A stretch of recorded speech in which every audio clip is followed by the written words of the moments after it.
CSN study में आप सभी का स्वागत है। तो कैसे हैं आप लोग? आशा करते हैं कि अच्छा होंगे। तो आज के वीडियो में हम लोग क्लास 10 के, ठीक है, क्लास 10 के जो मैथ है, क्लास 10 के मैथ के सब्जेक्टिव टाइप के प्रश्न, ठीक है, जो कोडरमा डिस्ट्रिक्ट से निकाला गया है सब्जेक्टिव टाइप का मॉडल सेट नंबर 1 का कंप्लीट सॉल्यूशन इस वीडियो में करेंगे, ठीक है, और आसानी के साथ समझते जाएंगे। तो चलिए एक एक प्रश्न को समझते हुए देखते हैं। जैसे कि आप मॉडल सेट नंबर प्रश्न पत्र 1 है, प्रत्येक प्रश्न के लिए अंक निर्धारित है। सेक्शन ए में यहाँ पर 2 × 5 यानी एक प्रश्न में 2 अंक मिलेगा, ठीक है, एक प्रश्न में 2 अंक मिलेगा, और इसलिए 2 × 5 यानी इसमें 10 अंक मिलेगा। और निम्न में से किन्हीं 5 प्रश्न का उत्तर देने के लिए कहा गया है, ठीक है, यहाँ पर 5 प्रश्न का उत्तर देने के लिए कहा गया है। यहाँ पर 7 प्रश्न है, लेकिन हम सातों का 7 प्रश्न का उत्तर करवा देंगे। आप लोग को जो वाला आसान लगेगा परीक्षा में वही वाला प्रश्न का दीजिएगा उत्तर। जैसे कि यहाँ पर पहला प्रश्न आप लोग का है, जो प्रश्न वही वाला प्रश्न यहाँ पर हम लिख कर रखे। प्रश्न 1 नंबर है कि HCF 26 91 बराबर 13 दिया है, तो LCM 26 और 91 ज्ञात कीजिए। तो हम लोग क्या जानते हैं कि HCF गुना LCM बराबर 2 संख्या का गुणनफल होता है। तो यहाँ पर लिख दिए HCF गुना LCM बराबर 2 संख्या का गुणनफल।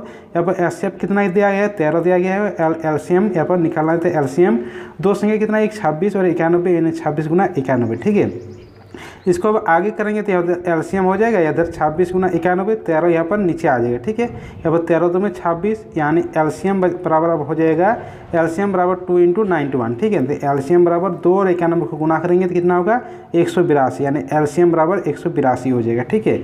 अगला प्रश्न देख लेते हैं 2 नंबर प्रश्न है कि एक द्विघात बहुपद ज्ञात कीजिए जिसके शून्यों का योग और गुणनफल क्रमशः -3 और 2 दिया गया है। तो देखिए यहाँ पर क्या क्या दिया गया है? शून्यों का योग कितना दिया गया है? यहाँ पर -3, तो -3 शून्यों का योग फॉर्मूला क्या होता है? -b/a, तो -b/a बराबर यहाँ पर -3 और नीचे कुछ नहीं, तो नीचे 1 लिखते हैं, ठीक है। ये हुआ शून्यों का योग।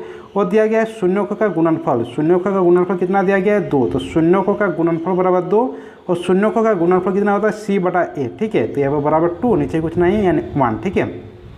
तो यहाँ पर मिला के देखिए, यहाँ पर a बराबर 1 है, यहाँ पर भी a बराबर 1 है, यानी ठीक है ये वाला। तो अब a बराबर 1 हो जाएगा, यहाँ पर माइनस कट जाएगा, b बराबर यहाँ पर 3 हो जाएगा, c बराबर 2 हो जाएगा, ठीक है। अब द्विघात बहुपद निकालेंगे तो द्विघात बहुपद का सूत्र क्या होता है? ax² + bx + c।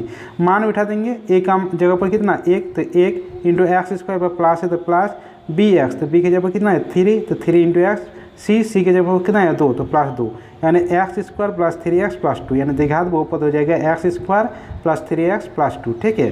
अगला प्रश्न यहाँ पर 3 नंबर है। 3 नंबर प्रश्न है कि मान लीजिए कि त्रिभुज ABC समरूप त्रिभुज DEF है और इसके क्षेत्रफल क्रमशः 64 वर्ग सेंटीमीटर और 121 वर्ग सेंटीमीटर है। यदि EF 15.4 सेंटीमीटर है तो BC ज्ञात कीजिए। जैसे कि यहाँ पर 2 त्रिभुज दिया गया है, एक त्रिभुज ABC है और एक त्रिभुज DEF है, ठीक है। इसमें DEF में EF 15.4 सेंटीमीटर दिया गया है और ABC में यहाँ पर BC का मान निकालना है। तो एक सूत्र हम लोग जानते हैं कि एरिया ऑफ त्रिभुज ABC यानी ABC का क्षेत्रफल डिवाइड DEF का क्षेत्रफल बराबर क्या होता है? भुजाओं के वर्गों का स्क्वायर, यानी भुजा जैसे ABC का भुजा क्या है? BC, तो BC बड़ा DEF की भुजा क्या है? EF, तो EF का होल स्क्वायर। तो यहाँ पर देखिए ABC का क्षेत्रफल कितना है? यहाँ पर 64 दिया गया है और DEF का क्षेत्रफल 121 दिया गया है। तो ABC का क्षेत्रफल 64 और DEF का क्षेत्रफल 121 बराबर BC डिवाइड EF का मान दिया गया 15.4 स्क्वायर, ठीक है। तो इधर का स्क्वायर अगर हटा देंगे तो यहाँ के इधर क्या रूट लग जाएगा, तो बराबर हो जाएगा BC डिवाइड 15.4। तो यहाँ पर 64 का वर्गमूल कितना होगा? 8, 121 का वर्गमूल कितना होगा? 11 बराबर BC बटा 15.4। इसको अब करेंगे क्या कि BC को उधर कर देंगे तो इधर ऊपर नीचे क्या होगा? 8 × 15.4, तो 8 × 15.4 अरे 11 है, ये नीचे आ जाएगा। इसको अब आगे हल करते हैं। यहाँ पर क्या था? 8 × 15.4 डिवाइड कितना था? 11। तो यहाँ पर पॉइंट हटाएंगे, यहाँ पर 10 बचेगा।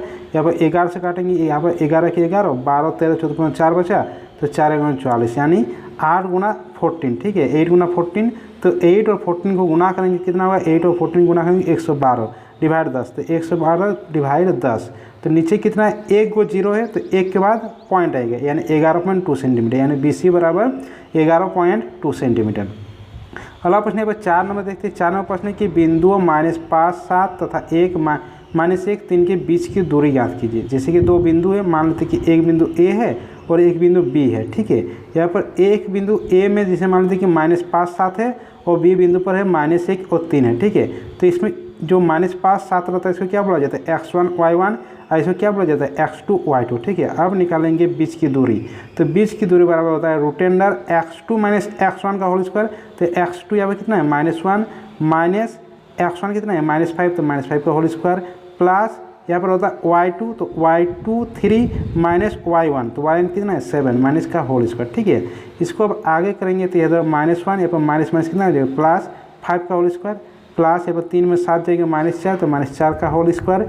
यहाँ पर अब 5 में 1 जाएगा तो 4 का होल स्क्वायर कितना होगा 16 होगा, प्लस -4 का होल स्क्वायर 16, तो कितना 16 है 2 को 16 है यहाँ पर 2 को 16 है, इसलिए 2 × 16 और 16 का वर्गमूल कितना होगा 4, और √2 अंदर में ही रहेगा, यानी 4√2 मात्रक इसका आंसर हो जाएगा, ठीक है। अगला प्रश्न 5 नंबर है। 5 नंबर प्रश्न की यदि 15 cot A बराबर 8 हो तो sin A और sec A का मान ज्ञात करें, ठीक है। तो देखिए यहाँ पर 15 cot A बराबर 8 दिया गया है, तो यहाँ पर cot A निकालेंगे तो बराबर 8, इधर 15 नीचे आ जाएगा, तो यानी 8/15, और cot थीटा क्या फॉर्मूला होता है B/P, यानी यहाँ पर B है 8 और P है 15 दिया गया है। H निकालेंगे तो H बराबर क्या होता है √P² प्लस B² तो बराबर √P कितना है यहाँ पर 15, तो 15² प्लस B कितना है 8 तो H बराबर √15 होता है 225, तो इसलिए 225 8 8 64, तो 64 कर दिए, 225 और 64 को जोड़ दिए कितना है 289, और 289 का वर्गमूल कितना हुआ 17, यानी H बराबर 17 निकालेंगे, ठीक है। अब यहाँ पर निकालने बोला कि sin A और sec A, ठीक है।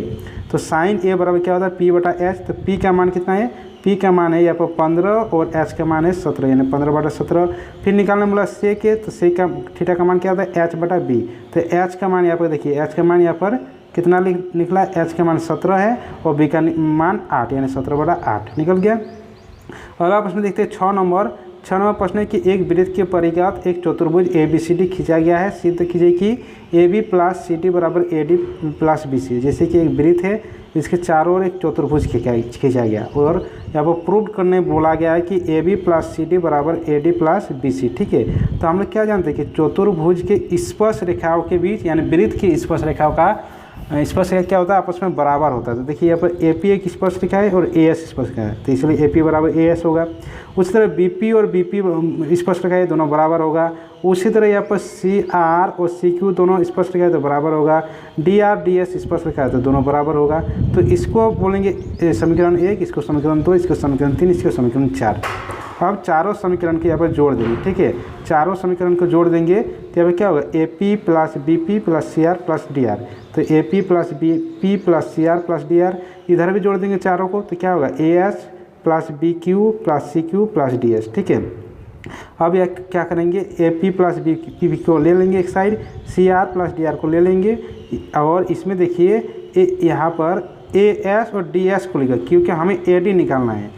यहाँ पर देखिए यहाँ पर AD निकालना है, तो सबसे पहले AS और DS लेंगे और इधर BQ CQ लेंगे, ठीक है। उस हिसाब से यहाँ पर लेंगे तो यहाँ पर क्या हो जाएगा AS + DS और BQ + CQ। तो अब देखिए यहाँ तक हो गया। अब AP और BP दोनों देखिए यहाँ पर AP और BP देखिए यहाँ पर AP और BP दोनों को जोड़ेंगे कितना होगा AB होगा, तो इसीलिए यहाँ पर AB, ये AB हो गया। उसके बाद CR और DR दोनों को जोड़ेंगे, देखिए यहाँ पर CR और DR को जोड़ेंगे तो दोनों कितना होगा CD हो जाएगा, तो इसीलिए यहाँ पर CD बराबर है, तो इधर बराबर करेंगे। अब AS और DS, तो देखिए यहाँ पर AS और DS, यहाँ पर AS और DS दोनों को जोड़ेंगे कितना होगा AD होगा, तो यहाँ पर AD हो जाएगा। उसी तरह BQ और CQ को जोड़ेंगे तो BC होगा। तो प्रूव करने यही बोला गया था यहाँ पर था क्या कि AB + CD बराबर AD + BC, तो ये प्रूव्ड हो गया। यहाँ पर AB + CD बराबर AD + BC प्रूव्ड हो गया। अगला प्रश्न देख लेते हैं 7 नंबर प्रश्न है कि एक थैले में 3 लाल और 5 काली गेंद है, इस थैले में से एक गेंद यादृच्छा निकाली जाती है, तो इसके क्या प्रायिकता है कि गेंद लाल हो और गेंद लाल नहीं हो। तो यहाँ पर निकालते हैं, तो सबसे पहले निकाल देखिए 1 नंबर बोला जैसे लाल गेंद की प्रायिकता बराबर क्या हो जाएगा लाल गेंद की संख्या बटा कुल गेंद की संख्या। तो लाल गेंद की संख्या यहाँ पर कितना है 3 लाल, तो 3 बटा कुल गेंद कितना है 3, और यहाँ पर 5 है, तो 3 + 5 यानी 3/8 हो जाएगा।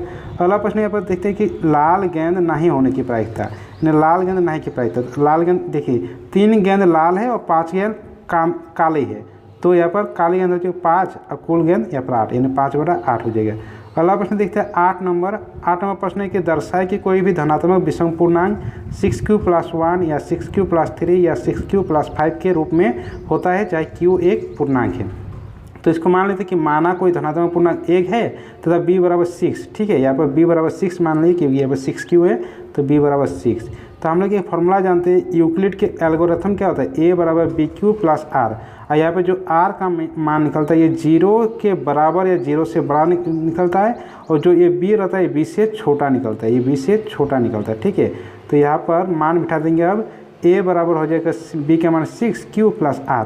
तो यहाँ पर r का मान क्या हो जाएगा, r का मान यहाँ पर हो जाएगा, देखिए r बराबर क्या होगा, 0 से बड़ा, तो 0 से बड़ा कितना हो, और 0 के बराबर 0 1 2 3 4 और 5, क्योंकि यहाँ पर b से छोटा होगा तो b यहाँ पर 6 है, यानी 5 तक होगा इसका मान, ठीक है। तो सबको मान बिठा देंगे।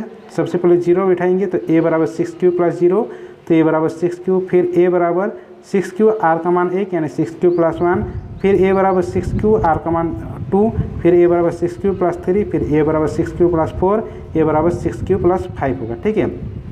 प्रश्न में बोला गया है कि यहाँ पर धनात्मक विषम पूर्णांक, धनात्मक विषम पूर्णांक यहाँ पर बोला गया है, तो इसमें से कौन कौन विषम है। देखिए इसमें विषम है 6q प्लस 1, एक है 6q प्लस 3, एक है 6q प्लस 5, बाकी सब तो सम है, तो विषम ये सब है। तो धनात्मक विषम पूर्णांक हो जाएगा 6q plus 1, 6q plus 3, 6q plus 5। तो प्रश्न में कहा गया था ये, तो ये इसी सिद्ध करना था। तो यहाँ पर सिद्ध हो गया कि अतः कोई भी धनात्मक पूर्णांक विषम पूर्णांक 6q प्लस 1 या 6q प्लस 3 या 6q प्लस 5 के रूप का होता है। प्रूव्ड हो गया। अगला प्रश्न जैसे कि आप लोग का 9 नंबर है, तो 9 नंबर आप लोग का ग्राफ से है, ठीक है। तो इसके लिए हमें ग्राफ प्रकार की जरूरत पड़ेगा। इसका सोल्यूशन हम ग्राफ कैसे बनाया जाता है इसका एक वीडियो लाएंगे, ठीक है। अगला प्रश्न यहाँ पर 10 नंबर है। 10 नंबर प्रश्न है कि AP 3, 15, 17, 39 का कौन सा पद उनके 94 पद से 132 अधिक होगा। जैसे कि यहाँ पर AP बराबर दिया गया है 3, 15, 27, 39, यानी A बराबर प्रथम पद A 3 है, D हो जाएगा 15 माइनस 3 यानी 12 हो जाएगा, ठीक है। आगे करेंगे हल। यहाँ पर क्या बुलाइए, कौन सा पद 91 पद से 94 पद से 132 अधिक है। मान लेते कि 91 पद अधिक है, ठीक है। 91 पद 94 पद से 132 अधिक है, तो 91 पद यानी AN उसके 94 पद यानी A54 से 132 अधिक है, जैसे कि यहाँ पर लिखा गया हुआ है। तो यहाँ पर आगे इसको करेंगे तो AN बराबर क्या फॉर्मूला था, A plus N minus 1 into D बराबर A54 क्या हो जाएगा, A प्लस 53D हो जाएगा, A प्लस 132, ठीक है। मान बिठाएंगे तो A का मान 3 है, N का तो मान निकालना है, इसलिए N माइनस 1 और D का मान यहाँ पर 12 निकला, तो यहाँ पर 12 बराबर N का मान A बराबर A का मान 3 प्लस 53 इंटू D का मान 12 प्लस 132, तो इसीलिए 132, ठीक है। इसको आगे करेंगे यहाँ पर, तो यहाँ पर क्या होगा 3 प्लस N माइनस 1 इंटू 12 बराबर हो जाएगा यहाँ पर 3 प्लस 53 इंटू 12 कितना होगा 636 होगा गुना प्लस 132 है, इसीलिए 132। तो इधर भी प्लस 3 है और इधर भी प्लस 3 है, तो ये कट जाएगा। तो यहाँ पर बचेगा क्या, यहाँ पर N माइनस 1 इंटू 12 बराबर ये दोनों को जोड़ेंगे तो कितना होगा 748, ठीक है। अब 748 को अगर हम 12 से डिवाइड देंगे तो कितना हो गया, यहाँ पर 6 12 72 और 4 बचेगा, 4 12 48 यानी 64, यानी N माइनस 1 बराबर 64 हो जाएगा। तो N बराबर 64 प्लस 1 यानी N बराबर 65 निकल जाएगा, ठीक है।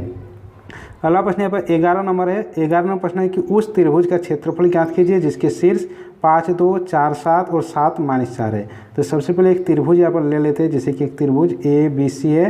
यहाँ पर A का मान है 5 2, B का मान 4 7 है और C का मान 7 माइनस 4 है, ठीक है।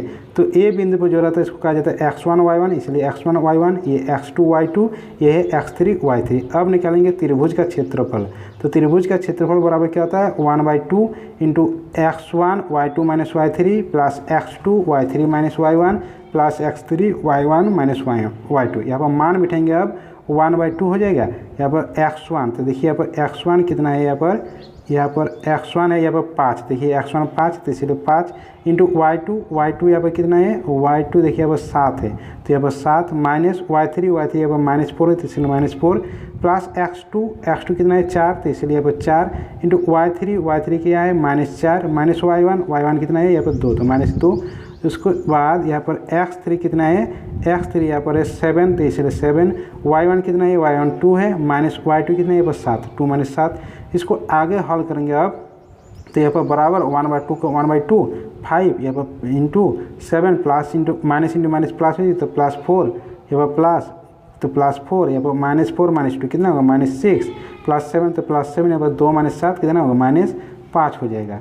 इसको अब आगे हल करेंगे तो 1/2, 5 × 7 और 4 को जोड़ेंगे तो 11 होगा। यहाँ पर प्लस इंटू माइनस तो माइनस होगा, 4 × 24 हो जाएगा। इधर माइनस इंटू माइनस प्लस, इधर माइनस और प्लस इंटू माइनस है तो यहाँ पर माइनस होगा, 7 × 5 = 35 होगा। ठीक है, आगे करते इसको तो 1/2, 5 × 11 = 55 होगा। इधर -24 -35 कितना होगा -59। तो यहाँ पर आप करेंगे आगे तो 1/2 × 55 -59 घटाएंगे तो -4 होगा। 2 से कर देगा, 2 × 2 = 4 यानी -2।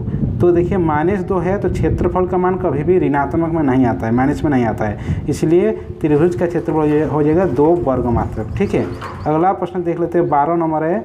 12 नंबर प्रश्न की सिद्ध कीजिए कि cos A / 1 + sin A + 1 + sin A / cos A = 2 sec A। ठीक है, इसको सिद्ध करने के लिए बोला गया है। तो क्या करेंगे, LHS = RHS कर देंगे।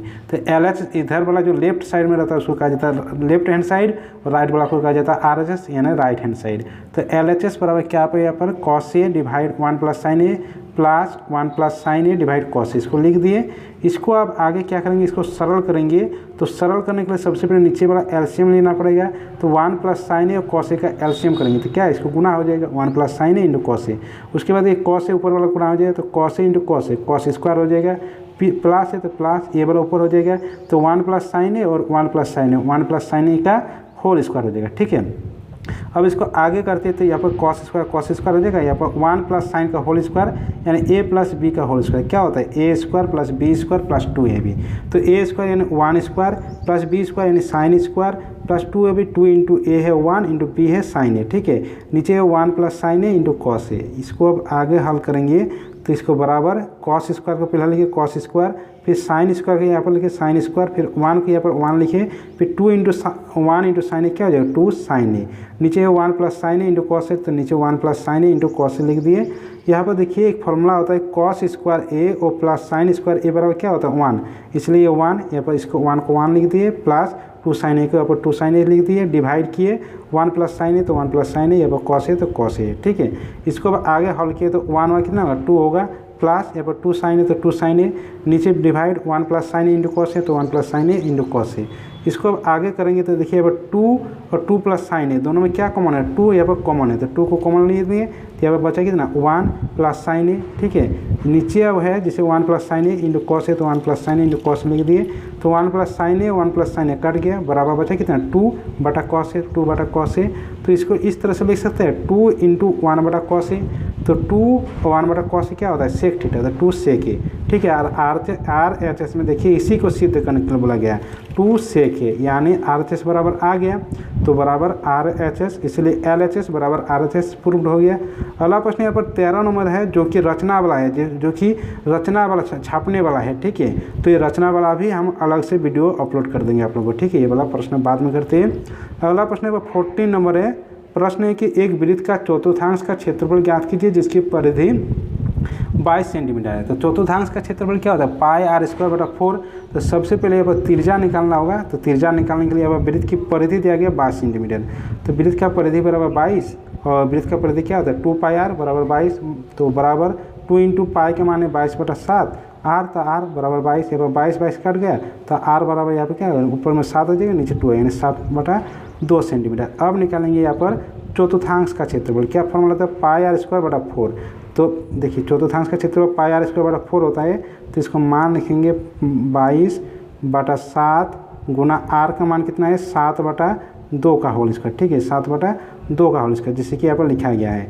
तो इसको अब आगे करेंगे तो क्या होगा यहाँ पर 22/7 गुना 7 गुना 7 हो जाएगा, नीचे 4 था और यहाँ पर 2 × 2 होगा। ठीक है, तो यहाँ पर 2 11 22 होगा, यहाँ पर क्या था नीचे यहाँ पर 7 भी था तो 7 कट जाएगा, तो ऊपर क्या हो जाएगा 11 × 7 = 77 और नीचे 4 × 2 = 8 यानी 77/8 वर्ग सेंटीमीटर इसका आंसर हो जाएगा। ठीक है, ये था आप लोग का 14 नंबर। इसके बाद आप लोग का सेक्शन नंबर सी है 15 नंबर से। ठीक है, तो वीडियो करीब बहुत बड़ा बनते जा रहा है, करीब 20 मिनट यहाँ पर हो गया। ठीक है, तो आप लोग का जो सेक्शन वाला सी है उसका वीडियो इसके बाद ही अपलोड कर देते हैं। ठीक है, तो चलिए सभी दोस्तों के साथ इस वीडियो को शेयर कर दीजिए, वीडियो को लाइक कर दीजिए और इस चैनल में कोई नए है तो चैनल को सब्सक्राइब कर दीजिए, साथ में बेल आइकन को प्रेस कर दीजिए। चलिए मिलते हैं अगले वीडियो के साथ।